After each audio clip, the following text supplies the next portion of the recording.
What's up, y'all? Welcome to the Tao of Truth. On this episode, we're going to be talking about seeing God moving around you, because this is something I struggled with a lot. And when your heart's in not in the wrong place necessarily, but when your heart's hurt or when it's shut down, it's going to be hard to see God moving around you, because God is love. And so if you're not feeling that love internally, it's going to be hard to see it around you.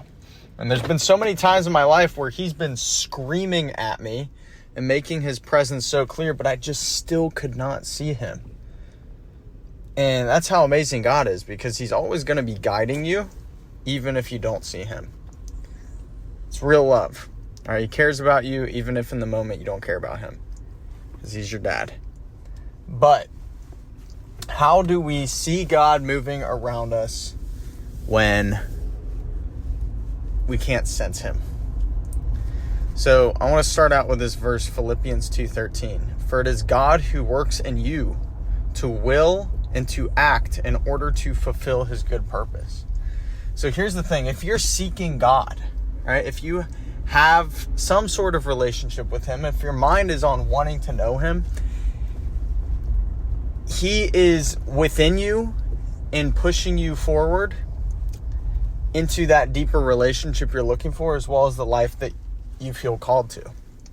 And so his spirit is the one that's guiding you. Like when you feel the will or the impulses inside of you to go do something for your soul. This isn't saying like go, fulfill pleasurable sensory-based things, like going to drink or hook up with people or whatever.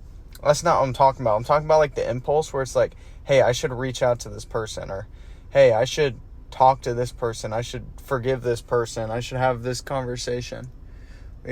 I should go to this group that I got invited to. That is God directing your will, right? He's putting a desire inside of you and an impulse to help you make a certain decision. And if you surrender to that, that's allowing yourself to surrender to his will, so that you can fulfill his good purpose inside of you. And like the key word in that verse is good purpose. It's not just a purpose, it's a good purpose, because God is only good.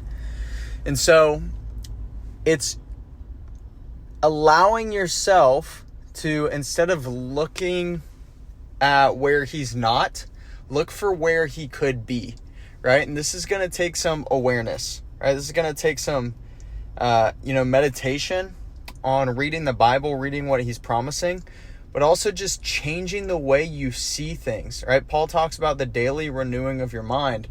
You're going to want to look at situations in front of you in a different light than you have been. It's going to be tough because you're used to these patterns inside of you that want to look at things a certain way. And so this is why it's so important to have time for stillness and being in solitude, so you can see what is going on in your own mind, like your own thought patterns, all of that. And through those thought patterns, you can compare them to what is being said or what is in the Bible, right? Like ask yourself, hey, is this what God thinks about me? Is this what God would think in this situation? Or is this just me talking from ego and hurt or any of those things? All right. And so we do want to check ourselves compared to that. And over time, it's going to help us start to see, is this thought from God or is it not? Right? It's going to help you gain discernment. And what you also want to do is you want to take your heart to him. Right? You want to ask God to move through you to help bring your heart closer to his heart. Right? Asking him to help you forgive or let go of bitterness or anger, or just a bunch of different emotions that can block us. Because what happens is when we give these emotions up, finally, we stop holding on to them. It allows him to help us release them, right? Trusting his will, just as Jesus did in the Garden of Gethsemane, where he felt a lot of deep sorrow and fear. He said, Lord, please let your cup wash over me, but let your will be done. So it's like he was feeling pain, but he still wanted God to do what he needed to do. He wanted to give that feeling to God. And so that's what he did. And that's how he was able to move forward in his God-aligned purpose. And so it's the same with you. You want to literally talk to God out loud, even if you don't fully believe it. This is how God works. Have faith. But because by the act of faith and giving it to him, you're showing a little bit of belief. So you might as well just try. Like, what do you have to lose? So you say it out loud. You give him the emotions. You ask him to soften your heart and help you connect your heart to his will. And through that, you'll start to feel things more like him.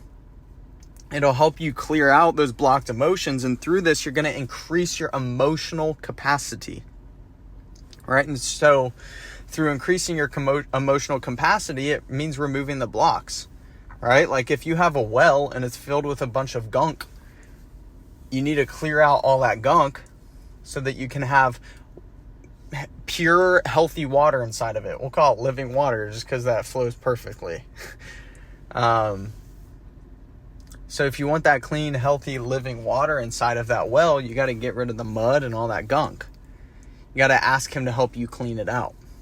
And that's the only way that you can have a spring inside of you that brings life. Instead of trying to drink it, you're choking down mud and gunk.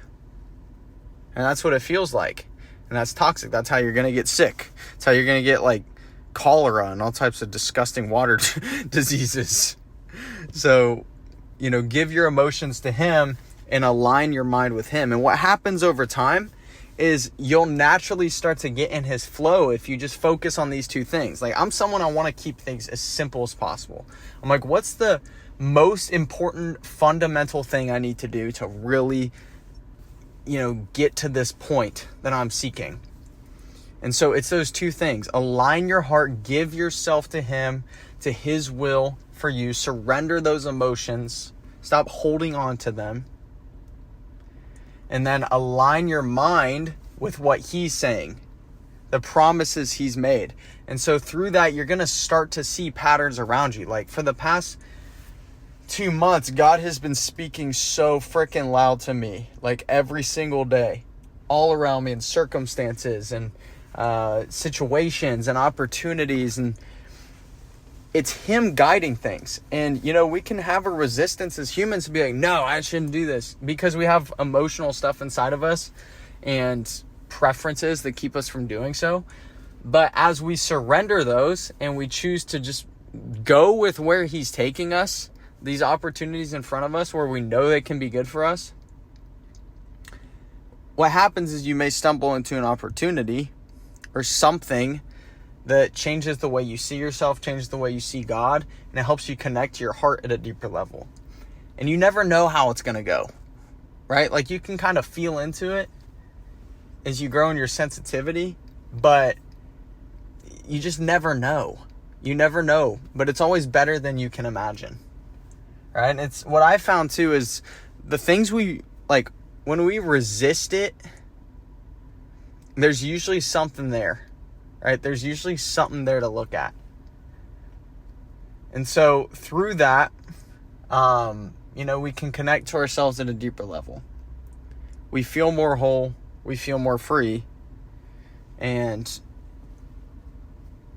it allows us to walk more in the path that he has for us. And so just do those two things. Start reading more of the Bible to renew your mind and start seeing things the way he does according to his promises instead of the ones that you've agreed to in the past in your whole life. And then give him your emotions. I know it's easier said than done to let go of your emotions, but it literally requires you to choose forgiveness.